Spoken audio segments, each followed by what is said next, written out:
साहब बंदगी। आज मैं आप लोगों को साहब बंदगी के विषय में बताऊंगी कि असली साहब बंदगी कैसे किया जाता है।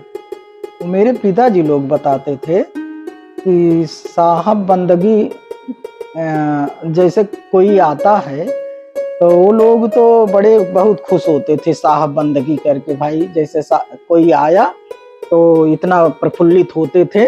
तो उसी का मतलब वो लोग बताते कि असिला जो साहब बंदगी या राम राम नमस्ते प्रणाम जो भी करते हैं कैसे किया जाता है। वो सब एक साहब कबीर का दोहा है। तो दोहे के रूप में वो बताते थे कि 4 मिले 64 खिले, 20 मिले कर जोर, हंसा ते हंसा मिले, बेहसें 7 करोड़।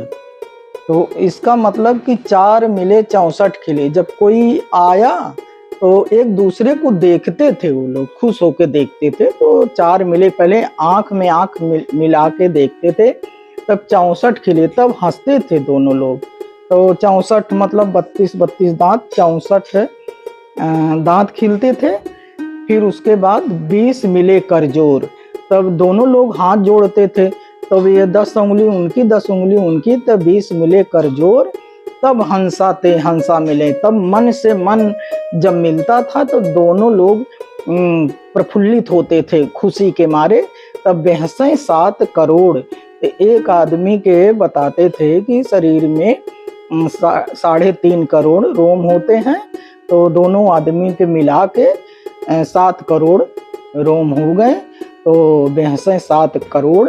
तब प्रफुल्लित होके पूरे रोम उन लोगों के खुशी के मारे भर जाता था भाई, और बहुत खुश होते थे। और बताते थे तब असली साहिब बंदगी राम राम नमस्कार होए, इसको कहते थे।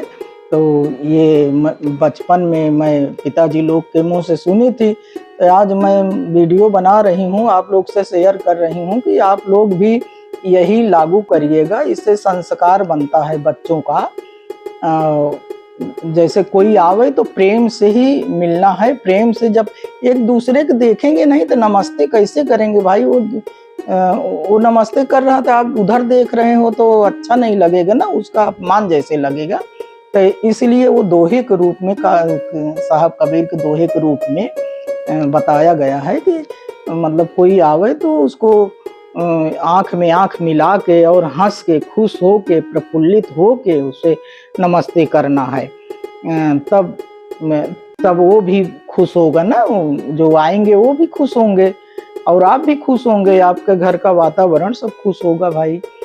तो ये साहब कबीर के दोहों में इस तरह से रहता था। मैं साहब कबीर को तो बहुत बहुत धन्यवाद करती हूँ। मेरे पिताजी साहब कबीर को बहुत मानते थे। वो ऐसे इस तरह के दोहे और निर्गुण भजन ये सब गाते थे। और ये मैं बचपन में मतलब कुछ सीखी हूँ, इसलिए मैं वो वीडियो बना रही हूँ कि आप लोग तक पहुँचा सकूँ। ये अच्छा संस्कार है। और जैसे एक दोहा बोलते थे कि साहब का घर शिखर पर जहाँ सिलहली गैल, पाँव न टिके पिपीलिका पंडित लादे बैल।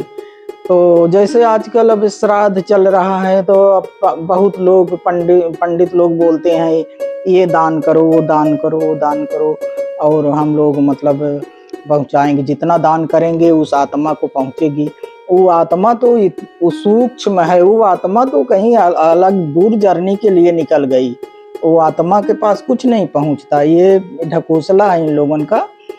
तो इसीलिए साहब कबीर बोलते थे कि साहब का घर शिखर पर, कि जो अपना ये बोलता है यही साहब, बोलते तो यही साहब है, यही परमात्मा है। अब बोलता निकल गया तो वो कहाँ थोड़ी दिखता है कुछ। तो शिखर पर जहाँ पर सिलहली गैल, मतलब रास्ता भी ऐसा सिलहला है कि वहाँ कुछ गैल मतलब रास्ता, गली ऐसा है कि वहाँ कुछ टिक नहीं सकता उस पे। इतना मतलब सिलहला है कि पाँव न टिके पिपील का, कि चींटी का पैर भी नहीं उस पर टिक सकता। और ये पंडित लोग बोलते हैं कि गौ दान कर दे, ये दान कर दे, हम सब पहुंचा देंगे आपके पूर्वजों तक। तो ये साहब कबीर के बहुत सारे दोहे ऐसे हैं कि आपको मतलब भ्रम से दूर रखेगा और ज्ञान होता रहेगा। तो इसलिए मैं थोड़ा सा मतलब जानकारी के लिए ये वीडियो बना रही हूँ। आप लोग अमल करिएगा, ध्यान दीजिएगा। मेरा धन्यवाद।